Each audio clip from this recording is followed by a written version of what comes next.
Are you enjoying wanting? Over the years, people have quibbled with us about that word because we really mean desire. But wanting, if you break it down in terms of what much of the world thinks about it, wanting means something still coming. In other words, you want for it because it hasn't come. And we've never been advocates of looking at it in that way because wanting and desire can be seen as the same thing. But we want you to sort out for yourself what you mean when you want. Because if it's a pure desire, then it's evolving. You're taking pleasure in its evolution. You're living life the way you intended. In other words, you have something that you're focused upon, and by your focus upon it, it is becoming more and more and more and more and more. But if you are yearning for it, if you want it, but if your awareness of its absence or its slowness is stronger than your awareness of its becoming, then you're not in the most powerful place for receiving it, nor are you in the most pleasurable place to receive it. Yearning is uncomfortable. In fact, sometimes you desire things and you've been desiring them for a while and you have not seen the evidence of their becoming.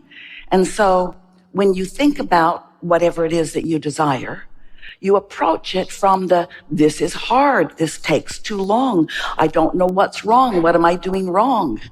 And that's that yearning, sort of wanting vibrational attitude that today it is our expectation that we will soothe within you because you are a vibrational being, beautiful in your bodies, but vibrational mostly, vibrational completely.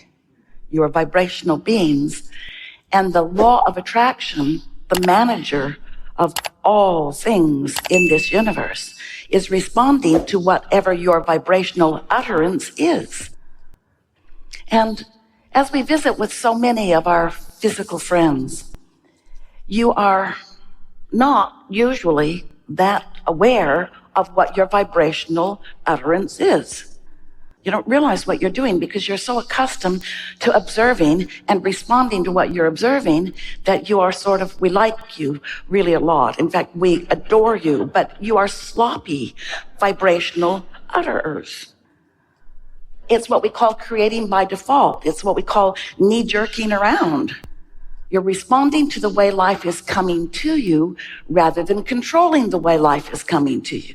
You're not setting the tone, you're responding to the result of the tone. You see what we're getting at? It isn't a difficult thing to conceptually understand how your world is working, how this universe works, and how your life is working. It's not very hard to understand once you get a handle on the fact that you are a vibrational being and that when you think a thought, when you observe something, when you remember something, you are offering a vibrational oozing, and that the universe is responding to it, and what comes back to you matches it. And so there are two ways of knowing what that radiation is: oozing, radiating, dribbling, utterance. Doesn't matter what you call it. You are offering it all the time. So as you're offering it and the universe is responding to it, there are two ways for you to understand what's going on. One we call pre-manifestational. That's where you are aware of your mood, and so you know if you are radiating something that you're going to like when it gets here. And the other is to wait till it gets here. And we call one post-manifestational and we call one pre-manifestational. And if we were standing in your physical shoes, we would want to get a handle on what we're offering vibrationally, which simply means you just have to understand your own mood. You just have to understand how you feel. And how you feel is because of this. Now, we're just going to give this to you. It's a big piece. And it's an important piece, and we're going to give it to you briefly because we know you mostly know this. But you are more than these bodies. You were non-physical energy before you came into these bodies. And as the part of you that you think is you came into this body, the part of you that most of you don't know is you stayed non-physically focused and is still aware of each and everything that you're focused upon. We call that non-physical part of you your inner being. And you, whether you know it or not, have an ongoing, moment-by-moment relationship with that inner being. You are an extension of it. You are co-creative partners with that inner being. You're out here on the leading edge exploring contrasts that your inner being doesn't explore. You are a pioneer for the purpose of motion forward, and your inner being is aware of you and is the stable part of that which is you.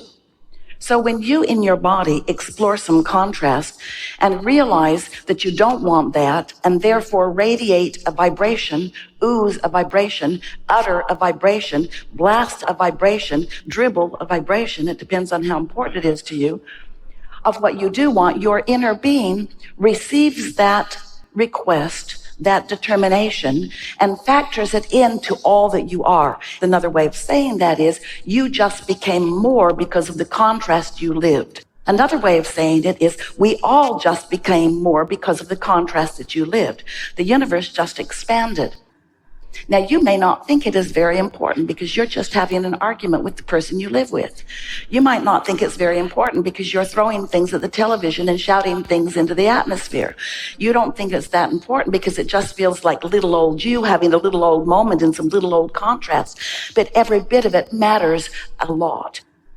Every bit of it is radiated and is received, and the universe expands. And most important to you, your inner being became more because of what you sifted through and decided about. But now you have a new relationship with your inner being who just became more. You asked for more money, and your inner being is now more prosperous.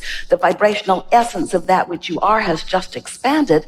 And so now your relationship with your prosperity has changed because you just once again asked for more money. The question is, what are you doing with your day-to-day thoughts? Are you complaining and not having enough? Your inner being isn't. Are you focused upon not enough money? Your inner being isn't. The relationship that you have with your expanding inner being has to do with how much like your inner being you are in any moment in time. Are you optimistic? Your inner being is. Are you pessimistic? Your inner being isn't. Are you loving? Your inner being is. Are you hateful? Your inner being isn't. In other words, you have a responsibility to yourself, and it's really the only responsibility you have, of being aware of this relationship and tending to it. And no one's watching on. No one's looking on in an attitude of you might be getting it wrong and therefore there's going to be trouble for you later. That is not how it works. The trouble is now, and it's indicated by the negative emotion that you feel. When you feel negative emotion, it means you're not up to speed with what you have just become. And because your inner being is up to speed with what you've just become, you must be moving in the direction of that, or you're going to feel the tension of pulling in opposition to what you have become. Does that make sense? Oh, once you get that, then everything makes sense to you. Most of you, we love you so much, but you care about what your neighbor thinks or about what your girlfriend thinks, if you're smart. You care about what others think. And while we have no contention with you being harmonious and looking for ways that you can be of value to each other, you've got carried away with that. You care so much about what others think, and no two of them think the same thing, so you're confused most of the time. But more important, in your caring about how you're matching up with them, in your measurement of your harmony with another person, you are neglecting your harmony with your own inner being. And your own inner being harmony matters so much because that's the stream of your life force. It's flowing to you all of the time. But when you get in discord from your inner being, you pinch off your own life force. And the first evidence of the pinching off of that life force, you can't really pinch it off. Even when you croak, it's not pinched off. You can't get discordant enough to really pinch it off. But you can get discordant enough to make it really uncomfortable while you're pinching it off. And so that's as bad as it's going to get. Well, that's not really true. Negative emotion. If you've got something going on and it doesn't feel good and you don't do something about relieving the tension, don't worry, it will get bigger. The tension will get bigger. It will get bigger, and the manifestations become more and more abundant and blatant about what your primary alignment or discord is with your inner being. So look at it this way. You're sorting and sifting and defining and deciding and launching rockets of desire. And the universal forces, the law of attraction, your inner being is carrying forth with your creation. So your creations are gathering together in this cooperative gathering. We call it the vortex. It's a vibrational reality where the beginnings of things are happening. And as those creations become cooperative components with others, you have what you want to call a future experience that we want to call a present tense experience. But you don't want to call it present tense because you're not sensitive to the energy. But we want to call it present tense because we are right smack dab in the middle of everything that you have become. And once you've become it, we never let go of it. We are like a dog on a bone. We never let go of the next request for abundance that you've offered. We never let go of any piece of clarity that you're asking for. Once you ask for it, it is given. Someone should write a book. Once you ask, it is given, but you want to quibble about that. Okay, it's given, but where the hell is it? I can't see it. And we say, that's because it's gestating and it's in the process of becoming, and how long that gestation period takes, how long it takes for these vibrations to turn to thoughts and these thoughts to turn to things so that you can witness the brilliance of your creation. That has to do with your alignment with it. So if you're aligning with problems, they're showing up. If you're aligning with things you want, they're showing up, because you get what you think about whether you want it or not. We just want you to know that the things you want are tended by your inner being, and the well-being of your life is huge. It's enormous in comparison with the not well-being. You have such a vibrational advantage because of the momentum of who you are as a creator coming into this body, and because of your inner being who collects only the things that you're asking for. So it is our powerful desire to assist you in further getting that sense of who you really are. We want to help you to find more ways to focus in alignment with who you really are. We want you to know, as we know, the incredible power of non-resisted thought. The incredible power of non-resisted thought. But here is an important distinction that we can feel within you. And it's the thing that we love saying more than all other things put together. When you take into consideration the whole of who you are, the source energy from which this perspective of you came, and the source energy of you who has been evolving with every thought that you've had ever since, feel the momentum of that you. Feel the bigness of that pure positive energy you. That's why we can say unequivocally to you, and you can feel the logic of it too. The goodness is so much more than the badness. The love is so much more than the hate, because it goes from lifetime to lifetime to lifetime. When any of you find hate in your heart in this lifetime, you leave it behind when you re-emerge into non-physical. Nobody takes it with you. So this momentum of all this anger and hatred and whatever's going on this planet, good stuff too. We don't mean that it is all that way.